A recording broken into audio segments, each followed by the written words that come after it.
from time to time. Hello everyone.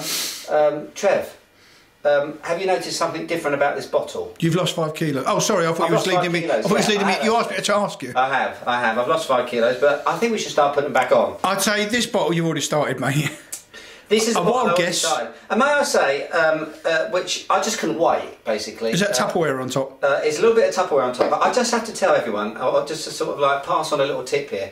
Now, obviously, I do rate a lot of bottles, and the thing is that I open some of these big boys, and they're pretty difficult to finish if it's just you. And of course, I often sip, don't I, Trev? I'm a bit of a sipper, don't I? I don't gulp it down, do I, Trev? Do I, Trev? Not like you. Right. So I need to actually close the bottle again. And in the past, I've been trying to sort of like prise the cap back on and so on, but you get oxidisation, it goes all flat and it's not good. So I found these things the other day. It's not Tupperware, is it? No, I don't know what it is. No, bang it over, let's have a butcher's. I don't know, it's probably from China, from somewhere. Cheap as chips. But basically you put it in there, you pull it and it actually, it seals it's got that little plastic rubber widget thingy. Nice one. On it. And it's actually really, really effective. It definitely does the job. Where did you find it? Just in one of these sort of household lagerhus, or one of these house shops. Anyway, that's got very little to do with the beer that we're trying today, which is a massive beer, Trev. Double Bastard. It's the only time we can actually swear on the blog without bleeping it out. Double Bastard Ale from Stone Brewing over there in California in the United States of America. Trev. It's unusual for Americans to be so crude. Yes, well, to be so shy and not retiring. Retiring, you know what I mean? Now, Stone really, let's be honest, are the most arrogant, and I think actually they use that word in one of their other beer titles, beer brands. Arrogant, most sort of gobby American craft brewers out there, which is saying something, Trev, to be quite honest with you. But the thing is, they brew amazing beer. They get away with it. They can absolutely get away with it. Well, if you can back up what you're talking about. Exactly, and Stone Brew do. They back it up. They walk the walk, they talk the talk, Trev. They have produced over the years, they are considered one of the iconic, one of the actual sort of forefathers of the modern craft beer scene. They produced some superb beers over the past. Very difficult to get here in Sweden. We actually have one company, Great Brands. It's an importer in Sweden that has been tirelessly bringing in their beers for many, many years now. But it's still pretty difficult to get hold of. They're fanatical about freshness, Trev. And the problem is, of course, it takes quite a bit of time to get over here. So by the time it's here, it's difficult to often sell it within the recommended best before days. That's been a problem. Big issue with Stone, because they're very, very fanatical about freshness. Good for them. As they should be. But a bit of a problem for us over here who wants to try it. So it's pretty good when these sorts of beers come along, because this little beauty, may I say, released on the 1st of February actually, this one, so it's just out and probably all sold out already. 10.5%, Trev. Okay. So this is really the sort of ugly big brother of their bastard beer, bastard ale, and it really is it's a massive beer. As you can see, I did try a little bit of it before, so arrogant bastard, should I say? Just before Christmas, she was calling out. Bastard. Sorry, just before Christmas, she was calling out for more information. The legend on that looks pretty extensive on the back. Is it just a story or is it information? It's a story. It's pretty meandering. It kind of loses me halfway through. Okay. But basically, it's basically saying that you can't handle it. Right. And they may have a point. So let me go. Let me seal that up again, and let's have a look at the beer. Now, doesn't look great.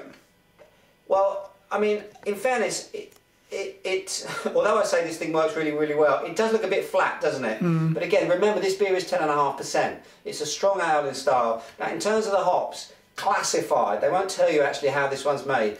Actually, but Stone, actually, in fairness, along with a lot of craft brewers these days, particularly with their non-year-round brands, actually, if you want to, you can actually check out what the recipes are, and you can actually clone them. So there's a very open source sort of vibe around American craft brewing at the moment. But this little one here in particular, they're keeping a bit mum about actually what's gone into it. But yeah, I mean, in terms of colour, it's almost sort of barley winey sort of style, sort of colour. Very russet, sort of leafy autumn brown, don't you think, Trev? Yeah, exactly. Something like that. Yeah. Now, when you smell it, I'll tell you what this is. This is a bully of a beer, Trev. It is basically, the way I think of it is like watching Benny Hill at 1.5 times normal speed.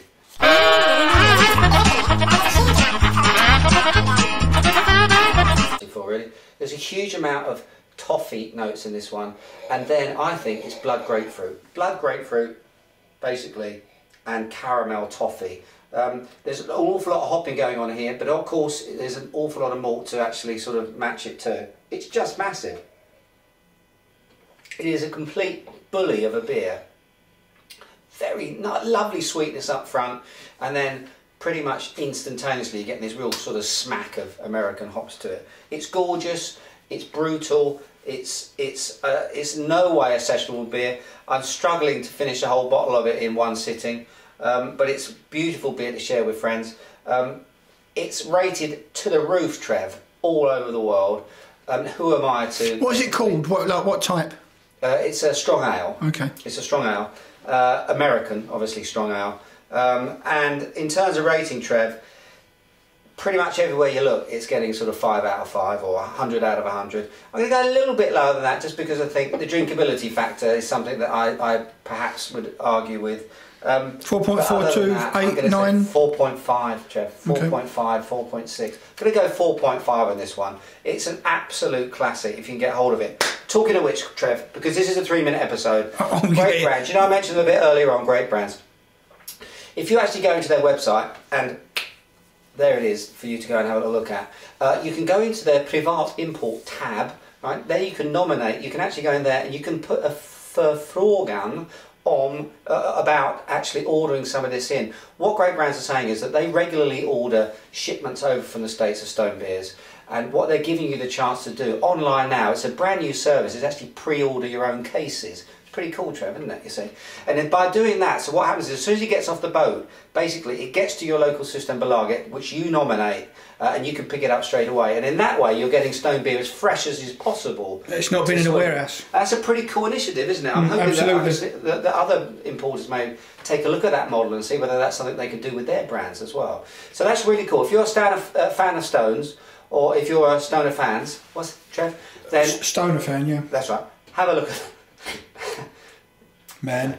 have a look at that, because that is a new way, hopefully, of getting some stone beers into your fridge. Until next time, everyone, cheers and beers.